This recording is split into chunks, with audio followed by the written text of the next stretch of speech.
चार वेद छह शास्त्र में बात लिखी है दो है, और सुख दीने सुख उपजे दुख दीने दुख हो।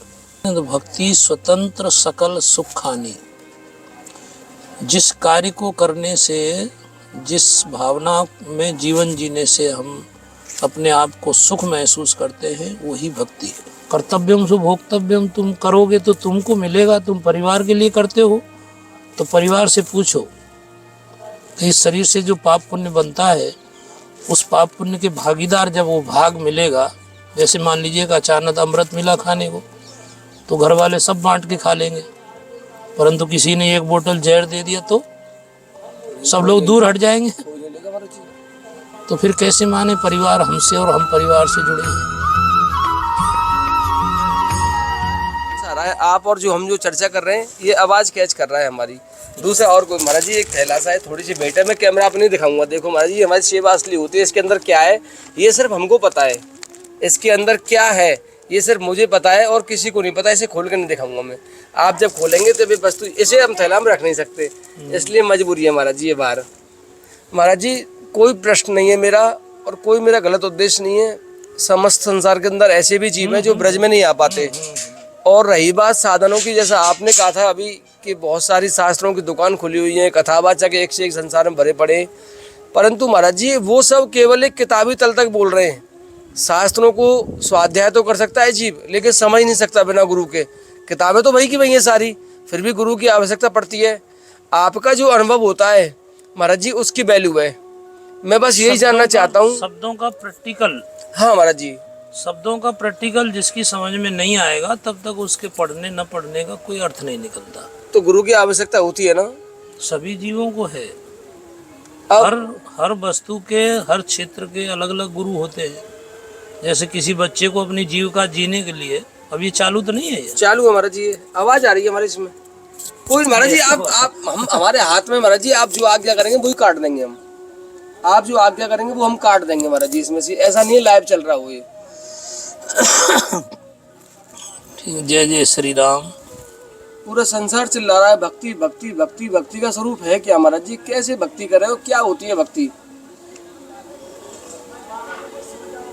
बोलो श्री बरसाने धाम की, श्री लाडली सरकार की, श्री हनुमान जी महाराज की। ब्रजमंडल क्षेत्र में भक्ति निरंतर नित्य कर रही है। अब हर व्यक्ति का विषय अलग अलग है। जैसे जिसके पास साधन है, साधन संपन्न व्यक्ति है, उसको पूजा पाठ, धर्म कर्म, दान पुण्य सब कुछ करने के लिए टाइम मिलता है, तो उसके लिए भक्ति का रूप दूसरा हो गया कि वो कुछ लेके बैठ सकता है, कुछ आराधना कर सकता है। परंतु असाधन, साधन विहीन व्यक्ति की, जिसकी जीवन और जीविका से लगाव सभी को है, तो उस व्यक्ति की रोजी रोटी तैयार करना ही उसके लिए जो है भक्ति तो करता है, परंतु अर्थ लेके सेवा करता है। मान लीजिए कि हमारे लिए मंदिर बना रहा है, चाहे वो किसी के लिए घर बना रहा है, चाहे किसी की गाड़ी चला रहा है, आखिर उसका दूसरा उद्देश्य हो गया।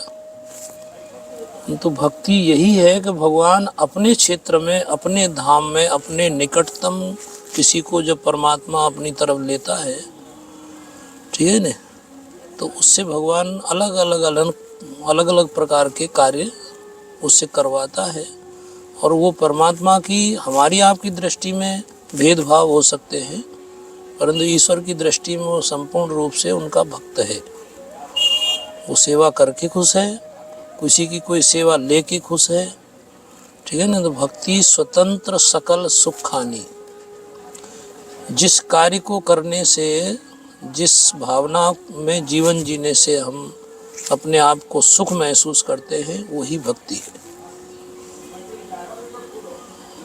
बिन सत भक्ति स्वतंत्र सकल सुख खानी, सब सुखों की खानी है भक्ति।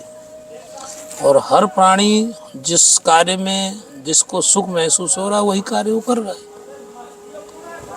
ठीक है ना। जैसे अभी नवरात्रा व्रत चल रहे हैं, तो कोई फलाहार से, कोई नींबू पानी से ही है, साधन सब है उसके पास, परंतु किसी को इन चीज़ों में अनभिज्ञ और जानकारियां न होने की वजह से वो तमाम मतलब गलत सलत तामसी भोजन ढूंढ रहा है। साधन नहीं है फिर भी वो महंगा भोजन ढूंढ रहा है। ठीक है, तो हित और अनिहित जो जीव को होता है वो यहीं से शुरू होता है कि भगवान ने उसको जन्म तो दिया परंतु कर्म का ज्ञान नहीं दिया। कर्म के ज्ञान की परिपक्वता को प्राप्त करने के लिए उसको शास्त्र की शरण जाना चाहिए, धर्म की शरण में आना चाहिए, माता पिता के सिद्धांतों को मानना चाहिए और उससे उसको और आगे एक जिज्ञासा उत्पन्न होती है तो गुरु की शरण में जाना चाहिए।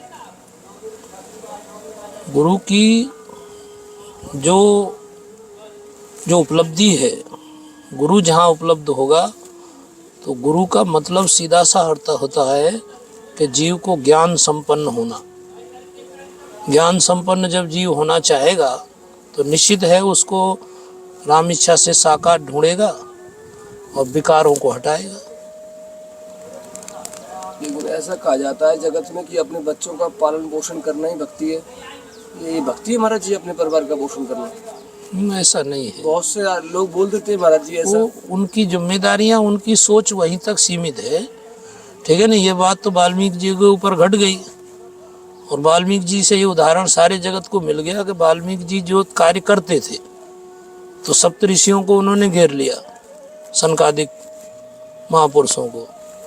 अरे बोले बाबा ये सब जो है तुम्हारे पास है वो माल धरो, हम अपने परिवार चलाएंगे, लूटपाट करना हमारा काम है। तो वाल्मीकि जी बोले भाई जो हमारे जो कर्म, जो तुम्हारे शरीर से जो कर्म बनता है, कर्तव्यम सु भोक्तव्यम, तुम करोगे तो तुमको मिलेगा, तुम परिवार के लिए करते हो तो परिवार से पूछो कि इस शरीर से जो पाप पुण्य बनता है उस पाप पुण्य के भागीदार जब वो भाग मिलेगा, जैसे मान लीजिए कि अचानक अमृत मिला खाने को तो घर वाले सब बांट के खा लेंगे, परंतु किसी ने एक बोतल जहर दे दिया तो सब लोग दूर हट जाएंगे। तो फिर कैसे माने परिवार हमसे और हम परिवार से जुड़े हैं? स्पष्ट हो गया ना? यानी वो लाभ में आपका साथी है, हानि में वो साथी नहीं है। इसलिए निश्चित होता है जीव का कि हम आप सभी जीव अपने स्वकर्म को सुधारने, संभालने और ईश्वर की भक्ति और भक्ति के द्वारा ईश्वर की प्राप्ति के लिए जीव को भगवान ने यहाँ भेजा। अब 84 लाख योनियों में भोग योनियाँ हैं सब मनुष्य के। उनको न शास्त्र पढ़ना है, न कहीं आराधना करनी है, न तीर्थ जाना है, न माता पिता की सेवा करनी है। उनके यहाँ तो कोई सिस्टम नहीं है, न घर मकान बनाने हैं उनको, न वृंदावन काशी जाना है, खाना और सोना वो अपनी उनकी जिम्मेदारी है। ऐसा खाना सोना भी नहीं भाई, आप बैल पालते हो, हल चलाते हो तो आप उसको खुराक देंगे तो वो आपके साथ आपका काम करेगा। घोड़ा पालते हो तो आप अपने चढ़ने के लिए ऐसे तो खुराक नहीं खिलाते, तो उसमें आपका स्वार्थ है और उसका भी स्वार्थ है। पेट भर रहा है, उसका पालन पोषण अच्छी जगह हो रहा है, वो आपकी मदद, जब आपको जरूरत पड़ी तो आपने उसकी मदद की, उसने बदले में आपकी मदद कर दी। टेढ़ा विषय महाराज जी ये भक्ति का। तो संसार को समझना ही तो भक्ति है। कैसे समझे गोविंद, समझाओ ना। आज जब अवसर प्राप्त हुआ है ये जो ठाकुर जी ने आप सबको जो अवसर दिया है, नर समान नहीं कवनेहु देही और जीव चराचर याचत देही। मनुष्य के जैसा सुंदर विचार, सुंदर भावना, सुंदर चिंतन, सुंदर जो है अक्षर का ज्ञान होना, ये मनुष्य के वश में है। इसलिए नर समान नहीं कवनेहु देही और जीव चराचर, 84 लाख योनि के जीव भगवान से आराधना अपनी भाषा में करते ही होंगे। उनका भी वही, ऐसा तो है नहीं कि भगवान एक ही भाषा समझता है, खाली वेद शास्त्र और संस्कृति। तो उन जीवों की प्रार्थना सुन सुन के भगवान उनको भी अवसर देता होगा कि तुम मनुष्य बनो। और मनुष्य बनने के बाद इंसान जब नीचे की श्रेणी में, नीचे की योनियों की तरफ दृष्टि डालता है और वैसे ही कर्म करता है, पशु इत्यादि जैसा आचरण, तो फिर भगवान कहते हैं कि भाई हमने तो तुम्हें उच्चतम श्रेष्ठतम पद पे पहुंचाया, तो यहाँ के बाद आप मोक्ष पा सकते हैं, यानी नर नारायण में विराजमान हो सकता है। जैसे सृष्टि में एक आसमान से गिरी बूंद धीरे धीरे धीरे धीरे समुद्र की तरफ बढ़ती है, वैसे ही प्राणी अपना एक एक दिन, एक एक जन्म अपना ईश्वर में लगावे तो अपने आप के स्वरूप को पहचान सकता है कि मैं भाई नारायण का स्वरूप हूँ, ईश्वर अंश, जीव अविनाशी, और मेरे को ईश्वर में ही जो है विश्राम करना है। मेरे को यहाँ घर, पत्नी, परिवार, धन, दौलत, मान, प्रतिष्ठा इत्यादि सबको जो एक तरफ छोड़ देगा, ईश्वर उसको अपना अंग मान लेगा और उसको साधन देगा कि भैया जैसे हमारे आपके शरीर में 4 रोम कब बढ़ गए और 4 रोम कब घट गए हमें क्या पता लगा, ऐसे ही आप और हम सब एक रोम रोम की तरह भगवान में ओत पोत लिपटे हुए हैं। यद्यप कोई जीव भगवान से विमुख नहीं है, सब भगवान के ही है अंश, तो कहाँ से विमुख हुआ, तो विमुख तो नहीं है, परंतु अपने आप को वो सन्मुख नहीं मानता है। काम, क्रोध, मद, लोभ, नींद, भूख, भय, प्यास, इन्हीं ये विकारों में 8 विकार हैं, इनमें वो हमेशा ही जो है व्यस्त रहता है। तो भगवान कहते हैं जब इतने ही साधन की आवश्यकता है तो ये पकड़ो, वो जीते मरते रहो जब तुम्हें हमारी आवश्यकता नहीं। ऐसा कोई सूक्ष्म उपाय है महाराज जी हम गृहस्थी में रह के उसका पालन कर लें? भगवत चिंतन, भगवान को, भगवान ने सारी दुनिया की सब वस्तुओं को नाम में ओत पोत पो रखा है। नाम में जैसे आपको कुछ भी चीज़ चाहिए दुनिया में, किसी भी वस्तु की तरफ आप जिज्ञासु होते हैं तो उसके नाम से आप पुकारते हैं उसको। जैसे आपको छाया चाहिए तो छाया नाम में बद्ध हो गई कि नहीं, तो छाया कैसी होती है वो भी आपको मालूम है कि इधर धूप है और इधर छाया है, ठीक है ना। यदि आपको संसार में अमृत चाहिए तो कहाँ है कि भाई दूध के अंदर अमृत है जो सब प्रकार के पुष्ट करता है शरीर को। और ये भी मालूम है कि राम इच्छा से हम जो मद पान कर रहे हैं वो जहर है। जैसी आवश्यकता समझ रहा है वैसा प्राणी जिसका जैसा स्वभाव बन गया, जैसी संगत बन गई, जैसे लोगों के बीच में रहा पला पोसा, वैसे गुण अवगुण उसको जो है पकड़ने लग गए और धीरे धीरे वो उसमें प्रेरित हो गया। तो गुणों को समझने में बहुत देर लगती है, अवगुणों को आने में तो चारों तरफ से हवा के सहारे से, ठीक है ना। तो भगवत चिंतन से महाराज जी कार्य से हो सकता है हमारा सब कुछ। हम कह रहे हैं कि तुम्हारे निर्माण होने से पहले परमात्मा को पता होता है कि तुम्हारे पास कितनी पूंजी है और तुम्हें कहाँ जन्म देना है, किस माँ के गर्भ से आप पैदा होंगे, किस क्षेत्र कौन मिलेगा आपको, आपका आहार व्यवहार क्या होगा। ये तो आप सोचते हो ऐसा कि मैं अपने स्वयं के परिश्रम से ऐसा कर रहा हूँ, परंतु हर व्यक्ति जो है पराधीन है और ईश्वर पे आश्रित है, पराधीन है, उसके हाथ में कुछ भी नहीं। मतलब करने वाले मूल रूप से ठाकुर जी हैं। बिल्कुल, सब प्रेरक और प्रेरक रघुवंश विभूषण परमात्मा ही की सबकी प्रेरणा है, ठीक है ना। परंतु उसमें और है कि आपके शुभ और आचार विचार को, जैसे आपकी आत्मा आपको कुछ करने से रोकती है और कुछ अच्छा करने की प्रेरणा करती है, तो अच्छे काम को तो आप अच्छी जगह बुरी मतलब सबके बीच में भी कर सकते हो, परंतु कुछ गलत प्रेरणाएं आपके अंदर उत्पन्न होती हैं, उन प्रेरणाओं को प्रेरक भगवान नहीं है, ये आपके अपने निजी विषय है जो आपको प्रेरित करते हैं, आपको उद्दित करते हैं, आपको परेशान करते हैं कि आप ऐसा कर लो तो अच्छा रहेगा, परंतु उसके परिणाम को देख के आप फिर अंदर से संकुचित होते हो कि यार किसी का हम यहाँ से उठा के ले जाए छाता, चप्पल, जूता, तो गलत है। तो आपकी आत्मा आपको फटकारती है, यानी ईश्वर आपको रोकता है अशुभ कर्म करने से। हम स्वतंत्र हैं करने के लिए कुछ? हाँ, शुभ कर्म करने के लिए स्वतंत्र है।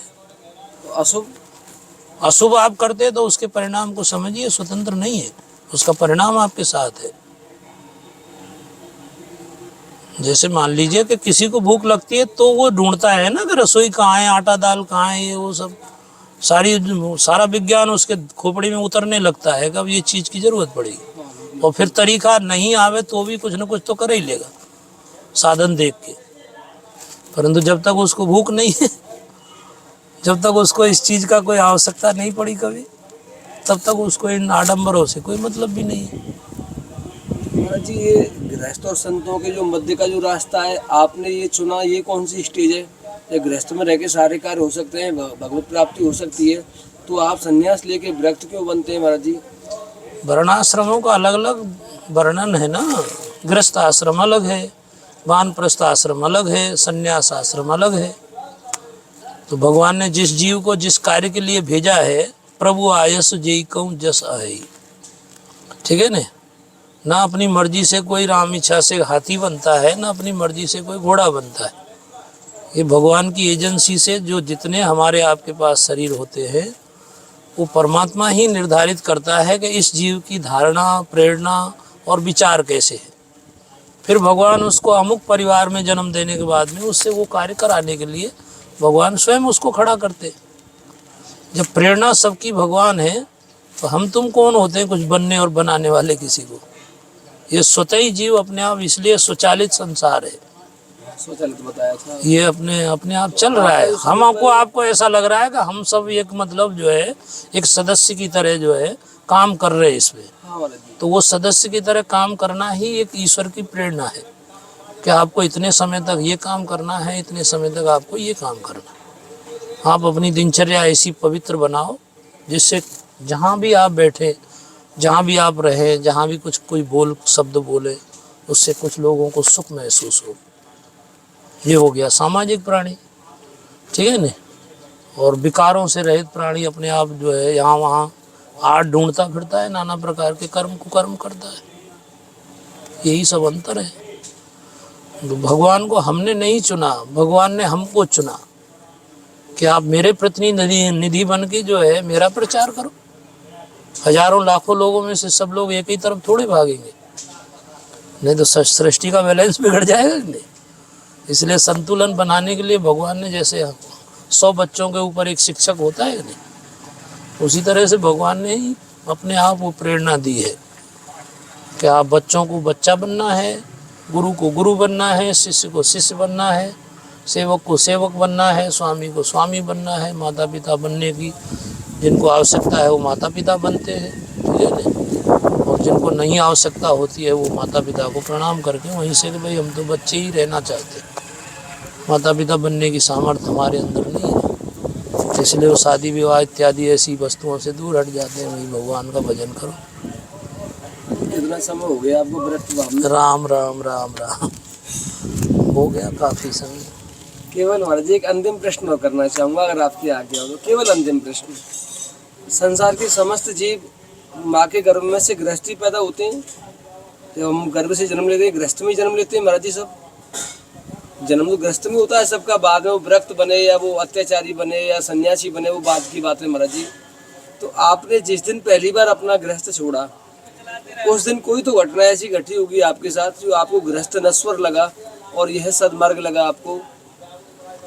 ऐसी कौन सी घटना आपके जीवन में घटी जो आपको यह सत्य समझ में आया कि व्रत जीवन ही सर्वश्रेष्ठ है, गृहस्थ से भी ज्यादा व्रत श्रेष्ठ लगा आपको महाराज जी? ये हमको नहीं, अमुक जो भी हमारे इस समाज में से साधु बनने आते हैं उन बच्चों के साथ कोई घटना नहीं घटती है। वो अपने आप मन में प्रफुल्लित, उनके अंदर में भगवान जागृत होते हैं और भगवान ही उनको प्रेरणा देते हैं कि आप ये जो बंधन वाला संसार है उसका त्याग करो और मोक्ष वाला जो संसार है, भगवत प्राप्ति वाला जो संसार है उसकी तरफ प्रेरित होकर ईश्वर की प्राप्ति के लिए आप घर छोड़ो, संसार छोड़ो, मोह ममता छोड़ो, ठीक है न। वैराग्य धारण करो, शांति धारण करो, ऐसे विशेष अलग अलग शब्द हैं। ये बंधन का कारक है गृहस्थ महाराज जी? हाँ, गृह कारज नाना जंजाल, ये तो जंजाल तो है इसमें मोक्ष का साधन बहुत कम है। फिर कैसे संभव है महाराज जी गृहस्थ में रहते हुए? वो सद्भावना से अपना जीवन जी सकते हैं और भगवान की प्रेरणा से ऐसे अमुक परिवार हुए जो पवित्र आत्मा थे, हजारों जन्म से भजन करते आए, तो गृहस्थ भोग रहे हैं परंतु वो मन से नहीं, जैसे राजा जनक ही थे, वो देह में रहते हुए भी विदेह थे। विदेह बोला जाता है उनको। तो ऐसा पवित्र प्राणी होने में बहुत देर लगती है। बाकी गृहस्थ आश्रम जो है मोक्ष का साधन नहीं है, भक्ति और भोग का कारण है। भक्ति कर सकते हैं आप, सेवा कर सकते हैं जीवों की, तो विशेष नहीं। मोक्ष का नहीं है महाराज जी कारण? कैसे हो सकता है भाई? जीव ओत पोत, अब मान लो अभी शादी विवाह करके पंडित जी 7 जन्म की गांठ बांधी तो 7 जन्म तो यही फंस गए। ठीक है नहीं। ये तो है हमारे सौगंध और खिलाते संकल्प खिलाते हैं हाथ पे अग्नि के समय। कहने का मतलब अब 7 दिन जन्म, जब 7 जन्म और होंगे तो उनमें और कई जन्मों की जो है गांठ बन जाएगी। अपराध होते हैं ये निश्चित ग्रस्त में रह के। ग्रस्त धर्म है मतलब जो है राम इच्छा से परिश्रम पे आधारित, अपराध नहीं होने चाहिए उसमें। कि आप जितना परिश्रम करेंगे वही आपकी उपलब्धि है कि भाई हमको अपनी जो परिश्रम से अपनी दाल रोटी तैयार करनी है। और दाल रोटी में से जो हमारे हम गृहस्थ आश्रम है, गृहस्थ आश्रम होता है लक्ष्मी नारायण का रूप। 2 हाथ आपके और 2 धर्मपत्नी के, 4 हाथ हो गए कि नहीं, लक्ष्मी नारायण बन गए। तो जगत के लालन पालन के लिए आपको योगदान देना है।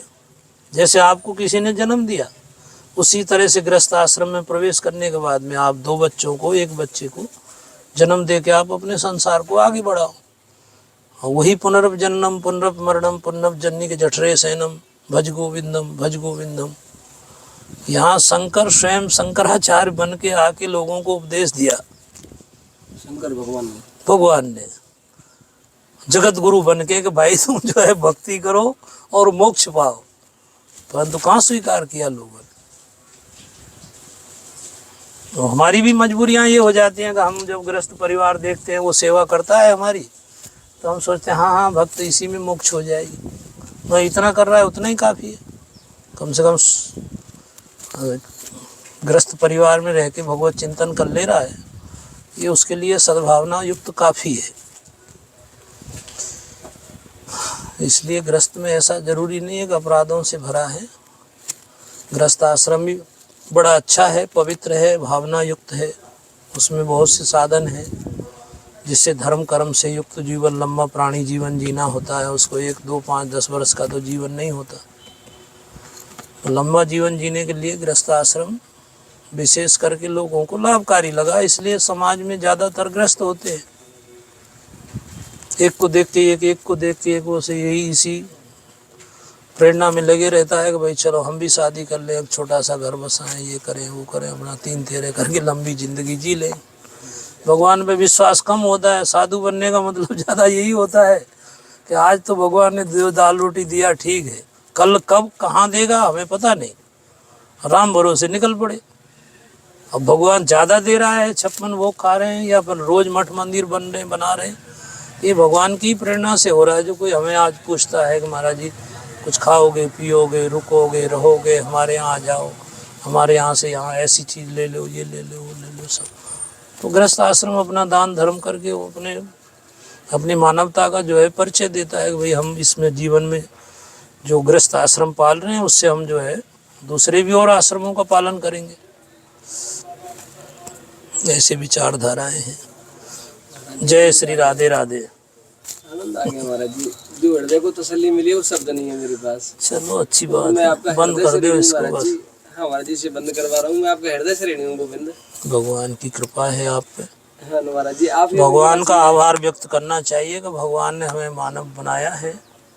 अब हम मानवता के विचार शास्त्रों से सहमत होके अपनी मानवता का परिचय दे के समाज का कल्याण करें अधिक से अधिक मात्रा में हमें बस। और फिर जैसे हम अपने बीवी बच्चों में भगवान को देख रहे हैं या परिवार देख रहे हैं, वैसे ही इसी आवश्यकता को दूसरी देखें। ये दूसरे लोगों की वस्तु है, जैसे हमारी आवश्यकताएं वैसी दूसरों की हैं। जो बात हमें अच्छी नहीं लग रही हो हम वो दूसरों के लिए ऐसा कार्य न करें, तो सब संसार अपने आप सुखी होता चला जाएगा। सुख का कारण मोह ममता है, वो सुख का कारण है त्याग और दुख का कारण है मोह ममता। तो जब व्यक्ति अपने आप से बलिदान करना सीखता है, नाना प्रकार के जीवों को सुख देने की करता है कोशिश, तो सुख के बदले सुख उपजता है। जैसे किसान ने गन्ना चना जो भी बोया है वही तो उसको काटना है ना, और जो उसकी रुचि होती है तो खाने के लिए वही बीजा लगाता है जमीन में। तो 4 वेद 6 शास्त्र में बात लिखी है 2 है, और सुख दीने सुख उपजे दुख दीने दुख हो। तो सुख की कामना करोगे तो सुख उपजेगा, और सुख की कामना से जीवन जिएंगे तो राम इच्छा निश्चित है आपसे शुभ कर्म ही होंगे। प्रयास तो यही रहता है महाराज जी, दिन भर प्रयास यही रहता है। महाराज जी मेरे शरीर से परिचित हैं, कई सालों से संतों के पास जाता हूँ, लेकिन आपके पास बैठकर जो मुझे आनंद हुआ है मेरा हृदय, शब्द नहीं है भगवान मेरे की पास। क्या इच्छा थी, हम तो कभी ऐसे इन चीजों में बोलते नहीं मुझे है। पता है महाराज जी, मैं हृदय से ऋणी हूँ आपका। राम इसे ठाकुर जी की मर्जी थी, आपने बार बार कहा। राम कृपाल दास जी का भी ये आदेश हुआ कि भाई आपको उन्होंने कहा है, तो हमने कहा ठाकुर जी की संतों क्या है, विचार ही ज़्यादातर लोग हाव भाव से सुनते और मानते हैं। ठीक है ना, एक माध्यम बन गया है ये, तो जनता तक कोई बात, कोई शब्द पहुँचते हैं तो जनता का कल्याण हो, हम लोगों का तो यही उद्देश्य है। महाराज मेरे रोंगटे खड़े हैं आपकी बातें राम सुन के महाराज जी। मैं सच बता रहा हूँ, मुझे कई साल हो गए संतों के पास जाते जाते, खूब जाता हूँ, लेकिन किन्हीं किन्हीं है संतों के पास जाके प्रफुल्लित होता है हृदय महाराज जी अंदर से। महात्मा है वो, कौन किस भेष में कैसे भजन कर रहा है, हमें उनको प्रणाम करना चाहिए, सेवा करनी चाहिए उनकी। बाकी का वो भगवान के भरोसे छोड़ देना चाहिए। किसको कितनी शक्ति दे के भगवान ने यहाँ इस पृथ्वी पे भेजा है, तो हम और आप उसके अनुमान आंकड़े लगाने वाले कौन होते। हमारा कर्तव्य जितना बन रहा है, हमें जितना ज्ञान मिला है गुरुओं से, माता पिता से, समाज से, बस उस पर अडिग होके, उस पर निश्चित होके हम समाज की सेवाएं देते रहे। ठीक है ना, भगवान के ऋण से ऋण हो गए। ठीक है महाराज जी। राधे राधे। महाराज जी राधे श्याम महाराज जी। जय जय श्री राधे राधे। जय हो महाराज जी।